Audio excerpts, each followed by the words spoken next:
ഇന്ന് തൊട്ട് നമുക്ക് ഓൺലൈൻ ക്ലാസ്സാണ്. And this is day 2 of becoming A പോളിമാത്ത്. Concrete dreams where the neon glows. Every block tells a tale the whole city knows. Rhythms in the shadows where the cold wind blows. Life's a gamble on these streets, anything goes. Boom bap echoes through the alleys at night. Soulful samples lift the darkness to light. Deep kicks pounds like a heartbeat fight. These gritty vibes keep my story in sight. ഞാനിപ്പോൾ വായിക്കുന്ന psychology of money. ഇതിനകത്ത് എനിക്ക് കുറേ അറിയാത്ത വേർഡ്സൊക്കെ വരുമ്പോൾ ഞാൻ ഈ ചെറിയൊരു ബുക്ക് എഴുതി വെക്കും. അങ്ങനെ ഇപ്പം കുറേ വായിച്ചതൊക്കെ വെച്ച് കൂട്ടിയാൽ 370 വേർഡ്സ് ഉണ്ട് ഇതിൻ്റെ അകത്ത്. ഇതിനകത്ത് ഓരോ ദിവസവും ഓരോ വെച്ച് പഠിക്കുവാണെങ്കിൽ ഓരോന്നല്ല ഒരു 10 വെച്ച് പഠിക്കാമല്ലോ. എന്നിട്ട് 10 വെച്ച് പഠിക്കുവാണെങ്കിൽ നമ്മുടെ വൊക്കാബുലറി ഇംഗ്ലീഷ് കൂടും. അതൊരു 10 രൂപ ബുക്കിൽ ചെയ്യാവുന്ന കാര്യമുള്ളൂ. സിമ്പിളാണ്, പക്ഷേ എഫക്റ്റീവാണ്. അങ്ങനെ 4 ക്ലാസ് കഴിഞ്ഞു. ഇപ്പം ബ്രേക്കാണ്. ഈ ഭക്ഷണം കഴിച്ചിട്ട് ചോറുണ്ടിട്ടാണ് അടുത്ത് വീണ്ടും ക്ലാസ് തുടങ്ങി. നമുക്ക് ഇതെല്ലാം കഴിഞ്ഞിട്ട് ലാസ്റ്റ് കാണാം.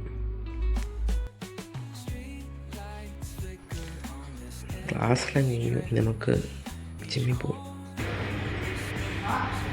അങ്ങനെ ജിമ്മിൽ പോയിട്ട് ചെസ്റ്റ് ആൻഡ് ട്രൈസ് വേണം. സോ ഇനി നമുക്ക് നമ്മുടെ കാര്യത്തിലൂടെ എടുക്കാം. ഇന്ന് ക്ലാസ് ഉണ്ടായിരുന്നു, അത് കാരണം ക്ലാസ്സിലെ കാര്യം പഠിക്കണം. അത് കഴിഞ്ഞിട്ട് നമുക്ക് നമ്മുടെ കാര്യം ചെയ്യാനുണ്ട്. അപ്പോൾ ചെയ്യാം.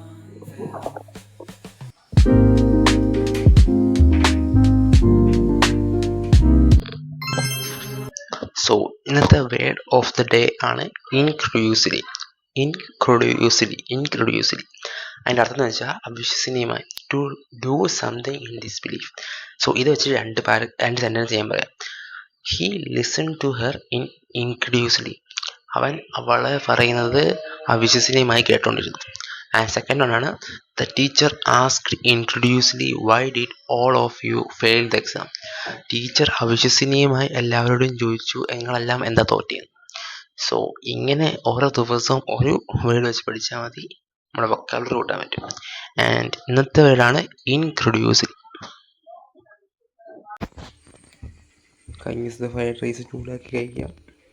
എന്നിട്ട് നമുക്ക് മാത്സും പിന്നെ കോഡിങ് ചെയ്യാനുണ്ട്. കോഡിങ് വരയ്ക്കാനുണ്ട്, ചെയ്യാനല്ല പഠിക്കാനുണ്ട്. എല്ലാം പഠിക്കാനല്ലേ ഉള്ളൂ. നമുക്ക് ചെയ്യാനൊക്കെ ചെയ്ത് വരുന്നുള്ളല്ല. ആൻഡ് എന്നോട് കഴിഞ്ഞ ദിവസം കമൻറ്റ് ചോദിച്ചു എന്തുകൊണ്ടാണ് മാത്സ് പഠിക്കുന്നതെന്ന്. കാരണം മാത്സാണ് ഈസിയിലെ ഇത് ഇമ്പോർട്ടൻ്റ് കാര്യമാണ്. കാരണം മാത്സ് ഇല്ലാതെ തന്നെ എഞ്ചിനീയറിംഗ് പഠിക്കാൻ പാടാം. അപ്പം മാത്സിൻ്റെ ബേസിക് അറിയാതെ പഠിക്കുവാണെങ്കിൽ അതിലും പാടാം. അതുകൊണ്ടാണ് ഞാൻ മാത്സിൻ്റെ ബേസിക് തൊട്ട് പഠിക്കാമെന്ന് പറഞ്ഞത്.